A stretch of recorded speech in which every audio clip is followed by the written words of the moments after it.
We're going to dive into the AFC North. We mentioned the loaded AFC West on the previous block, and now we're going to talk about a different but still loaded division in the AFC North. And what maybe the most interesting question about this division, especially when you consider old Breach here and his being a fan. I mean, like this is the perfect group to talk about the AFC North, right? We have BMAC, obviously a two-time Super Bowl champion with the Pittsburgh Steelers, and John Breach, who has seen the Bengals lose 3 times in the Super Bowl in his life. And he wasn't there for all 3 of them, but he was there for at least 2 of them. So you got that going for you, Breach. So let me ask the question. Here's the question I'm going to ask you. If you had to pick one quarterback in the AFC North to have on your team for the next 5 years, who are you taking, Breach, and why is it Mitchell Trubisky? Well, I think we all know the answer is not Mitchell Trubisky. It is Joe Burrow. Look, we can go through this entire division. I can tell you why it's not Lamar Jackson, why it's not Deshaun Watson, why it's not whoever the heck the Steelers are going to throw out. I don't even think BMAC can pick a Steelers quarterback here. But look, we'll go through all those quarterbacks. Only one of them has proven to be have no problem with handling the pressure in the playoffs, getting his team to a Super Bowl, and that is Joe Burrow. He's already gotten to 1. His future is bright. They've got weapons around him. They just stacked the offensive line. Burrow looks like the quarterback of the future in the AFC North. Lamar Jackson, we don't even know if he's going to be in the AFC North after the 2022 season because the Ravens can't get a long-term contract done with him. Also, he's never even made it to a conference title game. We don't even know if Deshaun Watson's going to be on the field to start the 2022 season because he might be suspended. So if you are giving me a quarterback for the next 5 years, I am taking Joe Burrow, and you guys aren't allowed to, so you don't talk about Burrow. Wow. Well said, right, Will? He did a real good job. Are you surprised, by the way, that Breach decided to go with Joe Cool? No surprise, right? Captain Obvious. Well, for me, I'm going with the guy who has shown the ability to make sweet tea with no sugar. And I'm saying that in regards to being productive as an individual passer, quarterback, playmaker with nothing around him. And I'm taking Deshaun Watson. Yes, John, I agree with you. We don't know exactly if he will be in uniform the entire season this year, but the question is for the next 5 years. For the next 5 years, give me Deshaun Watson because he has the IT factor. He has the it factor. In Houston, when you look at the lack of structure, the lack of consistency when it comes to building a sound organization, he did not have that. But one thing he still had in his pockets was numbers, outstanding numbers. And oh, by the way, his winning percentage is basically a fraction above Joe Burrow. Look at his numbers. Look at everything he's been able to do. Look at the passer rating. The passer rating, remember, they traded away his best pass catcher, DeAndre Hopkins, and he just kept flourishing in the offense, throwing to the who's of who that Houston provided him with. So one would think we will see better numbers. I do believe that. I do believe he will be suspended at some point in time, but the question is for the next 5 years. When you look at his talent, when you look at his accuracy, when you look at the IT factor, the athleticism, and just the heart and grit to be a big-time playmaker in some of the more clutch moments in ball games, give me number 4 and watch us do numbers. Oh, by the way, I used to love sweet tea, but since I don't drink anything with sugar anymore, I really don't touch sweet tea, but it used to be one of my favorite beverages. The smart thing about that sweet tea line, BMAC, and you know, as a Southerner, like I did greatly appreciate it. It also helps you avoid the possibility of accidentally dropping a cuss word if you try to do the chicken salad route.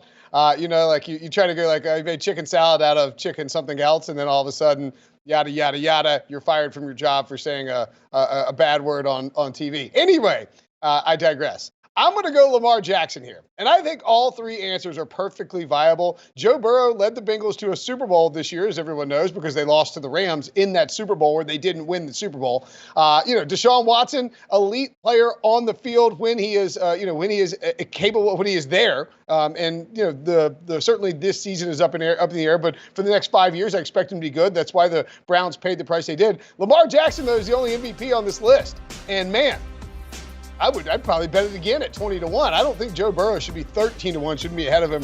Watson at 25-1, probably a little tough because we don't know what his status is. But Lamar has a unique skill set that no one else has. He is the fastest quarterback in the NFL. He's the most elusive quarterback in the NFL. You can build an offense around him. You can cater to his strengths. And when you do that, and we've seen what happened because the Ravens have done that, he can put together just magical seasons. I feel like people are sort of sleeping on Lamar Jackson here a little bit because of last year. The Ravens were devastated with injuries. They reloaded a bit. It does need some more help at wide receiver, but they added a couple tight ends in the draft, and Mark Andrews continues to develop into an elite-level prospect. I fully believe Lamar Jackson has another big season in him. I think the Ravens are pretty good value to win the division, and I will take Lamar as my quarterback over the next 5 years. B-Mac, as you well know, defense wins championships, and defense in the AFC North is a must-have.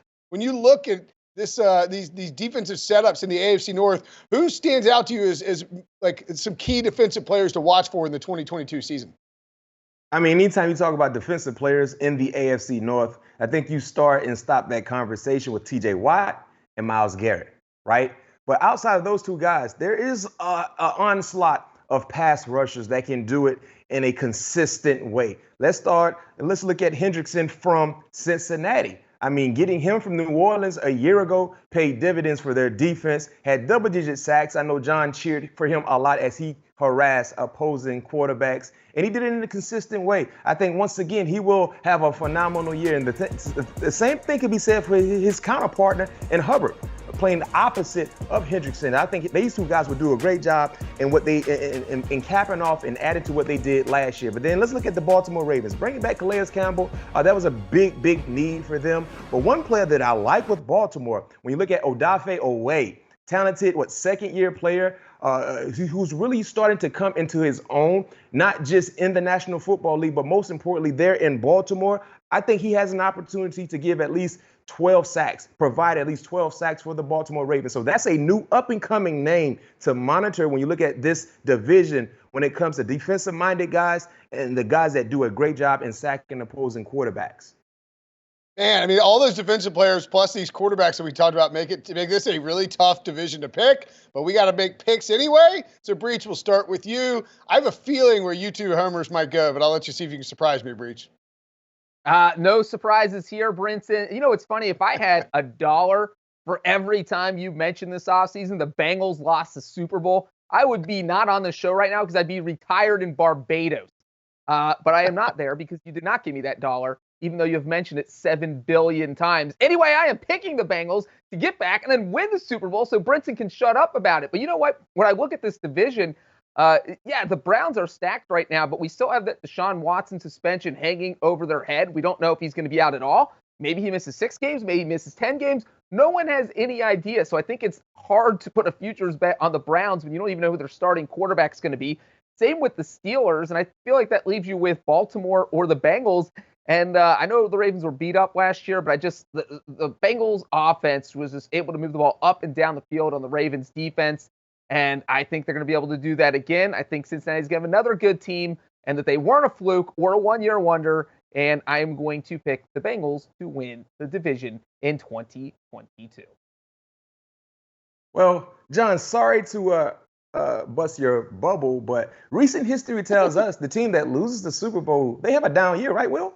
Last time I checked, it's not a good streak. Yeah, it's not a good streak. So obviously you have your hopes extremely high, but I don't know if you will be able to see those hopes become a reality. I'm taking the Pittsburgh Steelers. And you guys, I know you should be surprised, but it is what it is. And here's why, right? Yes, when you look at the quarterback situation, will it be Mitchell Trubisky? Will it be Kenny Pickett? I think starting off, it will be Trubisky. And I think Trubisky will do great things in this offense, more so than what we've seen in his professional career because of the structure. Najee Harris is potentially one of the best running backs in the AFC North. I'm not going to say he is the best, but he is one of the best in the AFC North, clearly behind Chubb. Wide receiver-wise, they got 3 guys who can go. Look at the tight end and Pat, up-and-coming emerging superstar, a revamped offensive line. But the reason why I love this pick, defensively, they get Stephon Tuitt back, who basically missed the entire season. You pair him up with Cam Hayward. Remember Tyson was missing from last year. He missed the majority of the entire season, or half of the season. You get T.J. Watt, you get Devin Bush, who's fighting for a contract. You add Miles Jack, you get Fitzpatrick back into the fold, adding Levi Wallace, Witherspoon. This is a defense that once again probably will lead the league in sacks. And when they're sacking the quarterback, they're creating turnovers. They're doing outstanding things to give their offense extra possessions. So me personally, give me the Pittsburgh Steelers. Oh, by the way, I still believe they have the best coach in the division. That means something as well. No, look, I know that people will probably call you crazy for picking the Steelers. I don't think they're a bad bet to win the division at 10-1. If they get remotely good quarterback play, whether it's Pickett or Trubisky, and to B-Mac's point, Mike Tomlin, an elite coach. Also an elite coach, John Harbaugh. And he's been a great coach for a long time. He's had a lot of success. I mentioned how much I like Lamar Jackson over the next 5 years. I really like him this year. And I think you will see a Ravens team get a lot of positive injury regression after they lost like 3 running backs in a 24-hour span in the preseason to ACL injuries. You know, Ronnie Stanley's down. They lose Marcus Peters. Everybody was banged up on Baltimore.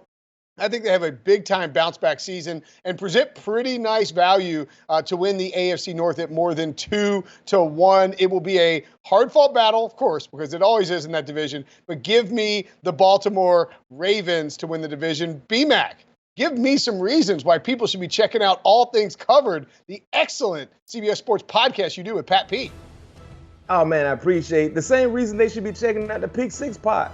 Because we deliver great content, entertaining content. We do a great job in highlighting things regarding the NFL, individual players as guests. Just getting ready for this upcoming season. The draft just finished, so of course we have a lot to talk about. Recapping the draft, going over the expectations, right, for the Minnesota Vikings and Pat P himself as an individual. So the same reason why everyone is tuning in to the Pick 6 pod, you should tune into All Things Covered. I love it, man. A podcast collaboration. We're all on the same team around here. We should do this B-Mac often. is going to – that's right. We should. B-Mac's going to bounce. We're going to be joined by Tyler Sullivan after the break. B-Mac, always a pleasure, buddy. We will be back after this quick commercial break. Do you want a sports network that delivers everything that matters about the game? The highlights, the picks, the instant analysis. No yelling, no fake debates, no politics. Hit the subscribe button and never miss a moment.